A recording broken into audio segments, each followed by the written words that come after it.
kesempatan malam hari ini ada yang berbeda, atau kalau bahasa kerennya kelasnya kelas musik, karena ada sesuatu yang lebih. Yang biasanya jam 9 udah makan, ini belum ngapa-ngapain. Anggap aja ini kalau Senin, seperti ini kalau Senin ngaji setengah 10 ya. Jadi perlu mujahadah ya. Kita pengen ya, kalau ditanya pengen dekat sama Allah, pasti pengen. Mau dekat dengan Allah? Mau. Tapi caranya tidak pernah ditempuh. Ini bohong. Sebutkan dalam syairan, tarjun najata walam taslak masalikaha inna safinata la tajri alal yabas. Engkau mengharapkan selamat, pengen selamat dunia akhirat, tapi jalan-jalannya nggak pernah ditempuh. Pengen selamat dunia akhirat, pengen hidup berkah, tapi nggak pernah ngaji, nggak pernah datang ke pengajian, nggak pernah hadir maulid ya. Inna safinata la tajri alal yabas, bahwasanya perahu itu tidak akan pernah jalan di atas tanah yang kering. Ini istilah. Maka dalam kesempatan kali ini yaitu kita khususkan untuk munajat, bermohon kepada Allah Subhanahu wa taala, yaitu yang pertama dengan membaca Asmaul Husna. Di situ ada doa Allahumma inna bismikal a'zam, dengan namamu yang maha tinggi, yang maha agung ya. Yang mana Nabi ya Rasulullah, adakah doa la yurad, doa yang tidak ditolak oleh Allah Subhanahu wa taala? Maka Rasul mengatakan, ucapkanlah Allahumma inni as'aluka bismikal a'la al-a'azil akram, dan seterusnya. Itu siapa yang mengucapkan dengan doa itu, insya Allah doanya dikabul oleh Allah Subhanahu wa taala. Terus juga kita baca Asmaul Husna, baca sholawat, baca manakib, baca doanya. Mudah-mudahan semua yang dibacakan tadi semua dikabul oleh Allah taala. Amin.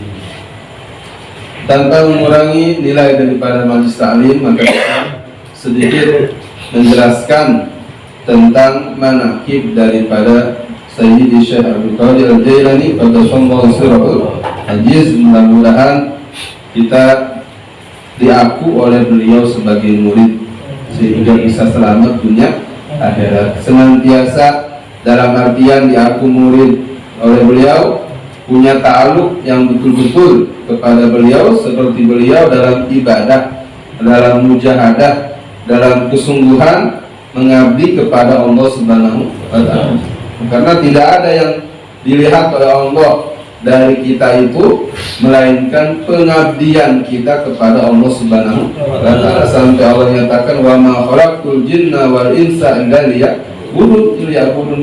Kalimat liya'budun, untuk mengenalku, untuk mengabdi kepadaku, untuk betul-betul melayaniku, seperti itu. Nah, ini cara melayaninya ini berbagai macam cara. Yang pintar, yang punya ilmu dengan ilmunya semata-mata mengabdi kepada Allah. Yang punya harta, dia gunakan hartanya untuk mengabdi kepada Allah Subhanahu wa taala. Banyak cara. Kalau kita baca kitab Al-Lujanidani min Manaqibil Qutburobani Sayyidi Syekh Abdul Qadir Al-Jailani radhiyallahu anhu, yang disyarah oleh Syekh Nawawi Al-Jawi. Bismillahirrahmanirrahim. Qala al-mu'allif rahimahullah ta'ala wa nafa'ana bihi fi dhalil aqwalihi wa ayyadahu sallallahu alaihi wasallam ay qawahu bikumatil ashab ay bil ashabi syuja'an al-muhtadin ay al-wajidina tariqal musila ilal matlub. Disebutkan wa ayyadahu sallallahu alaihi wasallam, dan Allah Subhanahu wa taala memperkuat Nabi kita Muhammad SAW dalam berjuang, dalam berdakwah dengan kumatil ashab, yaitu dengan para sahabat yang gagah berani. Nah, ini jadi diantara faktor keberhasilan Nabi Muhammad SAW adalah dengan didukung oleh para sahabat yang begitu istimewa, yang sangat heroik, pemberani.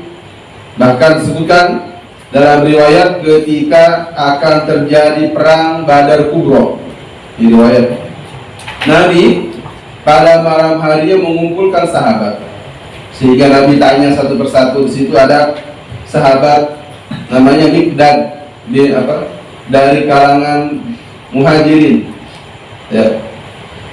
Bagaimana pendapat kalian tentang perang besok yang akan kita lakukan, yang akan kita alami besok? Nah, maka Sayyidina Miqdad ini mengatakan, ya Rasulullah, apakah engkau meragukan kami?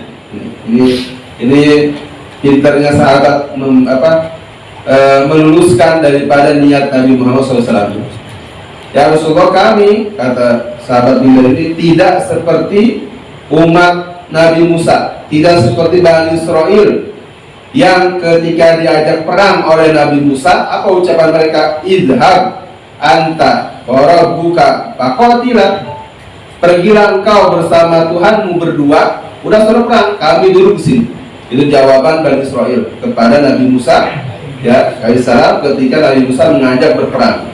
Idhab anta wa rabbuka faqatila innaha huna qaidun, kami di sini aja nunggu kamu perang. Ini jawaban umat Nabi Musa. Tapi untuk umat Rasul, ya Rasulullah, perintahkan kami, apa yang akan kalau engkau perintahkan kami akan lakukan. Ini jawaban sahabat. Maka dengan seperti ini kami membangkitkan semangat Nabi Muhammad SAW dalam berjihad. Kemudian Rasulullah bertanya kepada sahabat Ansor. Di situ yang menjawab ada namanya ya Rasulullah, seandainya, kata beliau, kata sahabat ini, engkau suruh kami terjun ke dalam lautan yang dalam semata-mata mengikutimu, akan kami lakukan, ya Rasulullah. Maka dengan jawaban dua sahabat ini, maka Rasulullah semakin mantap untuk menghadapi peperangan Badar besok. Karena perang Badar Kubra ini penentu. Di Badar Kubra penentu. Kenapa? Kalau seandainya umat Islam pada saat itu kalah, udah gak bakal ada Islam. Sampai Nabi berdoa sama Allah, diriwayatkan sorban beliau nih, ketika berdoa sampai terjatuh, ya, sampai angkat tangan tinggi, ya Allah, seandainya ya Hazimul Ahzab, wahai zat yang mengalahkan musuh-musuh, seandainya pada saat ini engkau tidak berikan kemenangan kepada kami, maka tidak akan ada lagi orang yang menyembahmu. Maka Allah memberikan berita gembira kepada Rasulullah dalam perang Badar. Allah perkuat kaum muslimin dengan bala bantuan daripada malaikat. Ya, walaqad nasarakumullahu bi badrin wa antum azillah. Ada sebutkan 300 malaikat, 300 musawwimin. Di salah satu alaf minal malaikati murdifin, ada dalam Quran ada biham sati alaf minal malaika musawwimin. Jadi yang pertama dalam ayat tersebut diperkuat dengan 3.000 malaikat, ditambah lagi 5.000, 8.000, sampai ada peristiwa yang menakjubkan dalam perang Badar ini. Di sahabat nih ketika perang, ya, alat perangnya seadanya, ya, enggak kayak orang kafir. Masya Allah, itu alat perangnya lengkap, ada kudanya, terus tombaknya, pedangnya, perisai, baju besi dan sebagainya. Umat Islam modal perangnya, yang bawa pedang hitung berapa orang. Sisanya ada yang bawa gancok, tahu gancok, yang buat ngarit itu parang, ada yang bawa garpu yang buat ituin tanah, segitu seadanya alat perang. Tapi anehnya, ketika sahabat ini mau ngangkat ganconya mau mukul musuhnya, tiba-tiba tuh musuhnya kepalanya udah buntung aja, belum nyampe. Nah ini di situ ada kalimat musawwimin. Jadi malaikat itu ketika ikut perang Badar, mereka membawa sorban yang ditulisin dalam sorban itu nama siapa yang bakal mati oleh malaikat. Nah di situ makanya terjadi keanehan, sahabat ini belum juga nusukin pedangnya, malah musuhnya udah buntung kepalanya. Ini istimewa. Nah, ini bentuk pertolongan Allah kepada Ahlul Badar. Maka inilah sahabat yang teristimewa, yaitu Ahlul Badar. Dan malaikat yang paling istimewa pun adalah malaikat yang ikut perang dalam peristiwa perang Badar. Jadi Allah Subhanahu wa taala memperkuat Nabi Muhammad SAW dengan sahabat-sahabat yang gagah berani. Maka disebutkan al-mu'min yakwi saja. Qawiyun bil mu'min, ada hadis seperti itu. Jadi orang beriman itu kuat dengan saudaranya. Nih contohnya nih, kita mau ngadain maulid, mau ngadain Isra Mi'raj, acara ini menjadi terlaksana dengan sebab saling membantu, saling bahu-membahu. Kenapa? Yang punya ide dia menyumbang dengan pikirannya, yang punya harta dengan hartanya. Jadi salah satu dengan yang lain saling menguatkan, bukan saling melemahkan. Jadi kalau ada niat baik, dukung, janganlah gagal, nggak bakal bisa. Jangan bikin orang ngedor, jangan. Jadi orang mau berbuat baik malah gagal karena apa? Dibikin down, dibikin lemah. Jangan, itu munafik namanya, nggak boleh. Harus dukung. Bila satu al-mu'tadin al-wajidina tariqal musila ilal matlub. Sahabat Nabi SAW mereka adalah al-mu'tadin, yaitu orang yang mendapati jalan, ya, mendapati jalan yang sampai kepada yang dituju. Maksudnya para sahabat itu menjadi pengganti daripada Nabi setelah wafatnya Nabi untuk melanjutkan dakwah Islamiyah, untuk membimbing umat kepada jalan Allah Subhanahu wa taala. Wa khassa Subhanahu wa taala man syaa'a min atba'i billati sallallahu alaihi wasallam ay wal atba'u jam'u taba mislu sabab wa asbab. Dan Allah Subhanahu wa taala khususkan dari sahabat tersebut, ya, khususkan siapa saja yang Allah kehendaki. Ini umum nih.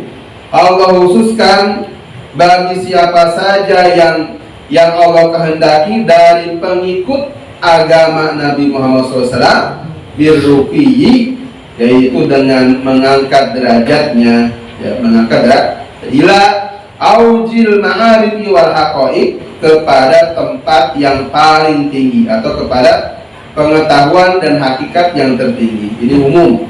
Siapa saja orang yang mengikuti sunnah Nabi setapak demi setapak, selangkah demi selangkah, maka orang yang mengikuti sunnah Nabi akan semakin tinggi, semakin luhur makomnya di hadapan Allah Subhanahu wa taala. Sedikit demi sedikit kita, ya, pengen dekat dengan Allah, caranya ikutin sunnah Nabi Muhammad SAW. Dari yang terkecil, apa yang terkecil, pakai apa? Melakukan sesuatu diawali dengan Bismillah. Contoh kecil. Kalau sudah alhamdulillah, mau sholat pakai siwak, pakai minyak wangi, baju putih, itu cara-cara mengikuti sunnah Nabi, ya. Nah, supaya apa? Ya, ruki, artinya meningkat derajatnya di hadapan Allah Subhanahu wa taala. Wa afado wa afado alaihim min buhuri mawahibi, dan Allah Subhanahu wa taala melimpahkan pemberiannya kepada pengikut Nabi Muhammad SAW, yaitu dengan pemberian yang sangat luas, yang sangat besar, sehingga pemberian yang luas itu diibaratkan seperti lautan. Ayat minal mawahibi minallah lahu sallallahu alaihi wasallam, yaitu pemberian dari Allah bagi Nabi Muhammad SAW yang luasnya seperti luas lautan. Al-ladiniya, yaitu pemberian langsung dari Allah Subhanahu wa taala. Turuqul lataif, akan jalan-jalan yang penuh dengan kebaikan. Jadi kalau orang sudah mengikuti sunnah Nabi, kemudian Allah berikan kemuliaan. Apa kemuliaannya? Yaitu Allah tunjukkan setiap kebaikan kepada orang tersebut. Masya Allah. Nah, ini beruntung kalau orang dalam setiap keadaannya, ya, bisa mengambil kebaikan. Ini namanya hikmah. Ini susah. Enggak sembarangan orang dapat hikmah. Yu'til hikmata man yasha wa man yu'tal hikmata faqad utiya khairan katsiran. Allah berikan hikmah kepada siapa yang Allah mau, dan yu'til wa man yu'tal hikmah, Allah berikan hikmah kepada siapa yang Allah kehendaki. Wa may yadzakaru illa ulul albab, dan tiada yang berpikir ya mengambil pelajaran kecuali orang yang mau berpikir. Wa syawarikir raqaiq, dan Allah Subhanahu wa taala berikan kepadanya cahaya keimanan dan keyakinan, yang mana cahaya tersebut akan membimbing hatinya untuk sampai kepada Allah Subhanahu wa taala. Maksud ini ini butuh bimbingan, butuh mursyid kalau untuk jalan seperti ini. Ini hanya secara bacaan doang. Ya, kita juga sama. Jadi sama-sama harus punya mursyid, punya pembimbing suluk, yaitu yang menyampaikan kita kepada Allah Subhanahu wa taala. Enggak serta-merta langsung wirid. Ya, saya sudah nyampe sama Allah, sampai ada omongan kalau saya udah bebas, boleh apa saja yang haram juga bebas karena saya udah suluk, udah sampai. Enggak, itu sesat namanya. Bilangin? Ya, enggak. Ya, harus ada pembimbingnya yang betul-betul. Ya, sampai Syekh Jalil mengatakan dalam doanya, nih, beliau mengatakan kalau kita bangun malam, beliau mengatakan berdoa, Allahumma dullani ila syai'in ya'rifuni wa a'rifuhu wa yu'rifuni. Ya Allah, tunjukkanlah aku kepada pembimbingku kepada Allah, yang mana aku kenal kepadanya dan dia kenal kepadaku. Ada sebetulnya. Ya. Jadi pembimbing seperti ada, cuma kita nggak mau nyari karena merasa cukup. Ini salah. Ya, merasa cukup dalam ilmu itu salah besar. Ya, ujung-ujungnya apa? Nggak mau belajar, malas. Udah, saya udah belajar ini udah di sini cukup. Enggak. Jadi ilmu itu banyak, dan kalau emang mampu, ya terus, ya artinya ambil semuanya. Kalau tidak, sekedarnya. Gitu. Jadi ini cara supaya kita bisa dekat dengan Allah Subhanahu wa taala adalah dengan ittiba, mengikuti Nabi Muhammad SAW dalam segala hal, qaulan wa fi'lan wa i'tiqadan, ucapan, perbuatan, i'tiqad, semua berdasarkan kepada Nabi Muhammad SAW. Ya, kalau kita punya kalender Abuya Maliki yang Al-Khairatu, itu diantara ucapan Abuya Maliki, wa min siddati ta'alluqihi, ya, bin Nabi sallallahu alaihi wasallam, ya, kasiron ma yajibu bihi sa'ir. Jadi beliau nih, Abuya Maliki, disebutkan di antara kesempurnaan beliau dalam mengikuti kepada Nabi SAW. Kalau ditanya oleh orang, ya, beliau selalu menjawab. Ya, kalau ada orang ingin melakukan sesuatu, ya, ingin berdagang atau ingin belajar atau ingin ini itu dan semacamnya, beliau mengatakan, hal yardu hadza habibukal Mustafa sallallahu alaihi wasallam. Apakah kekasihmu ridho akan hal ini atau tidak? Apakah Rasulullah itu ridho apa enggak kalau kamu seperti ini? Masya Allah. Ya. Ya. Jawabannya apa? Gak tahu, Rasulullah yang jawab. Kan bertanya sama Nabi SAW. Nah, ini kemuliaan beliau. Mudah-mudahan kita dengan sebab wasilah membaca manaqib orang-orang mulia di hadapan Allah, mudah-mudahan kita menjadi orang mulia. Amin ya rabbal alamin, dunia dan akhirat. Amin ya rabbal alamin. Mudah-mudahan apa yang kita niatkan daripada pembacaan manaqib ini semuanya dikabul, baik itu hajat dunia maupun akhirat. Amin ya rabbal alamin. Assalamualaikum warahmatullahi wabarakatuh.